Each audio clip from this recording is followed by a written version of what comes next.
This is a podcast by The Straits Times.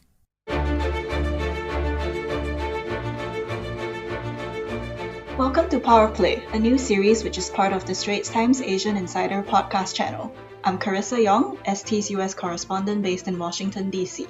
And I'm Danson Cheung, ST's China correspondent based in Beijing. Together, every month, both of us will look at various facets of the US-China rivalry and its implications for Asia. So to kick this first episode off, we're going to look at climate change. So Danson, here in the US, it looks like the Biden administration's messaging is that America is back and America wants to lead the world again in combating climate change. So what the US has done is it's pledged to halve its greenhouse gas emissions by 2030, and this is based on 2005 levels. And it also wants to be carbon neutral by 2050. So America says that it wants to cooperate with China to help the world transition from fossil fuels to renewable energy. But there's also a lot of skepticism in America over whether China is being genuine in its desire to fight climate change, because America sees that China relies a lot on coal and also is exporting coal overseas. Yeah, that's a paradox, right?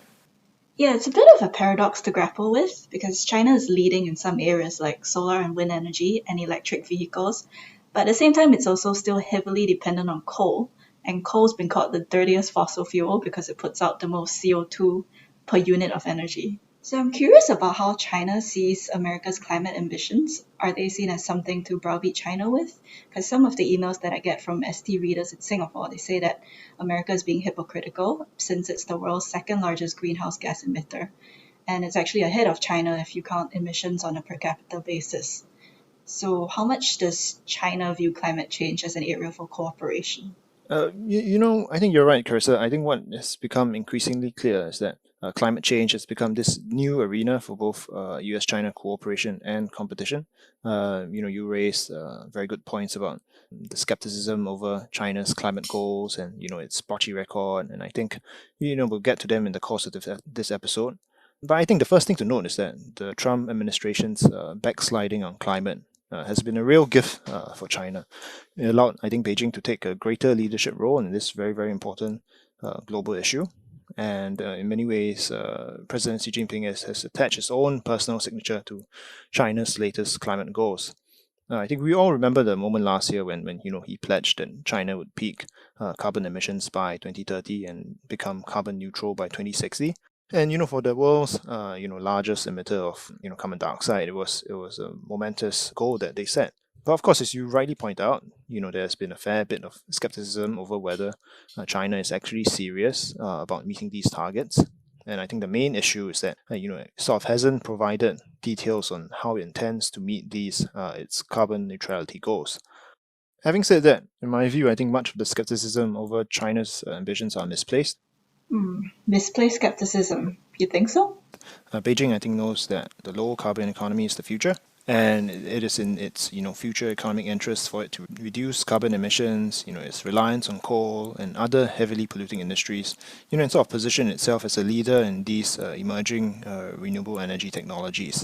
And I think the fact that there's been political will to do this right from the top. Mr. Xi Jinping, last month during the US Climate Summit said China would draw down its coal use from 2025. I think that can be taken as a very encouraging sign.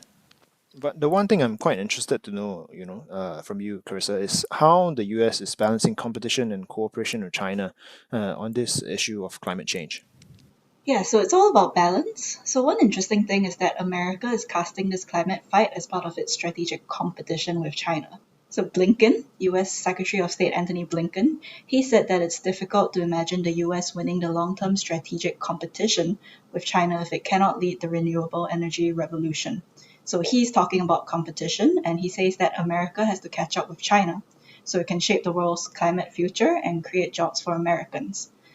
So part of this is political because the Biden administration is selling renewable energy to Republicans and skeptics as a way to create jobs, because the switch away from fossil fuels will cause a lot of jobs, especially in areas where the Democrats need to win in next year's midterms and also in the 2024 presidential elections. But there's also this sense among analysts that climate change will be yet another component of the US-China rivalry instead of the issue that brings them together. So is there this, same sense of rivalry in China, or is this more like and American insecurity at being outcompeted by China. Here in Beijing, I think China's climate ambitions and goals are positioned as something that China needs to do for its own sake. Like I mentioned earlier, Beijing can see the economic benefits, in its low carbon transition. And I think in some ways it's in a very comfortable place. China is the world's leader in green energy. It generates something like double the renewable energy than the US, and is the world's largest exporter of solar panels. So officials sometimes bristle at comparisons with the US here. There's a view that while Washington has been moving backward during the Trump years, Beijing has been making progress.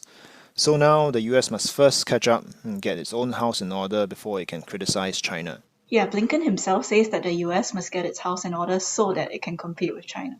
That's it. With all that has happened between the US and China over the past few years, I think China also recognizes that climate change is one of the few areas in which both sides can cooperate, which could, in theory, prevent or try and put a flaw under other parts of the relationship.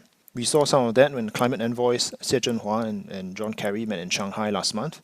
What a surprise that meeting was.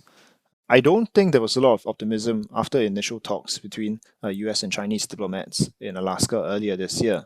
But the fact that, during the Xie-Kerry meeting last month, both sides could come together, issue a joint statement and identify areas of cooperation, I think shows that Beijing is very, very keen to turn climate into a space where both sides can cooperate. Now, if you like Power Play so far, please subscribe to the Asian Insider Podcast channel on Apple Podcasts, Spotify, or Google Podcasts. Like us and rate us. Back to ST's US correspondent, Carissa Yong, and China correspondent, Danson Cheong. So actually, competition between the US and China might not be a bad thing when it comes to the climate, because I spoke to some analysts and they said that the US and China could be in what they said was a race to the top, which is they compete with each other in a way that strengthens the planet's climate protection.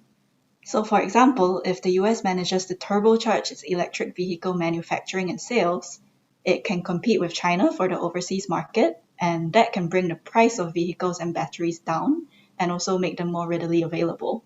And if the US and China also both continue to set bolder climate targets, this might encourage other countries to do the same. So it's sort of like a positive peer pressure. Well, Carissa, the idea that both sides might be in a race to the top is not a bad one. I think everyone would benefit if the world's two largest economies, began competing to develop better green technologies.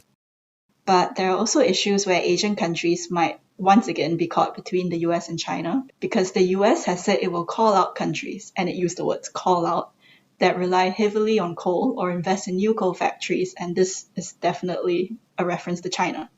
So there might be pressure on some countries that are involved in coal projects under the Belt and Road Initiative to rethink them, and this might include Vietnam and Cambodia.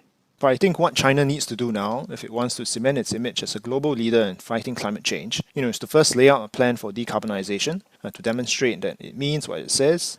As China at this point, continues to develop coal-fired power, which climate analysts say will only make its carbon neutrality goal more difficult. It should set a moratorium on new coal plants, set a cap on coal consumption, and also stop financing coal projects in other countries under the Belt and Road Initiative. They're not easy tasks. For example, Beijing will have to create millions of new jobs for workers employed by the coal industry. But if it fails to do these things, its climate ambitions will continue to be subject to questions from the global community and leave Beijing open to criticism from Washington. I think all these are points of potential friction. But the hope is, as we get closer to the UN COP26 climate summit later this year, that China will start to flesh out some of its plans. Well, I hope so too, Danson. Well, that nicely wraps our chat up. You've been listening to Power Play. I'm Carissa Yong. And I'm Danson Cheong. Do check out our bylines in the Straits Times online. We also have links in our podcast text description below. And don't forget to subscribe to the revamped Asian Insider Podcast channel on your favorite audio apps, Apple Podcasts, Spotify, or Google Podcasts, as we roll out new programs weekly. That was an SPH podcast by The Straits Times. Find us on Spotify, Apple or Google Podcasts, or streaming on Google Home. Do feedback to us at podcast@sph.com.sg. You can also check out more podcasts on various topics at The Straits Times, The Business Times, and Money FM 89.3.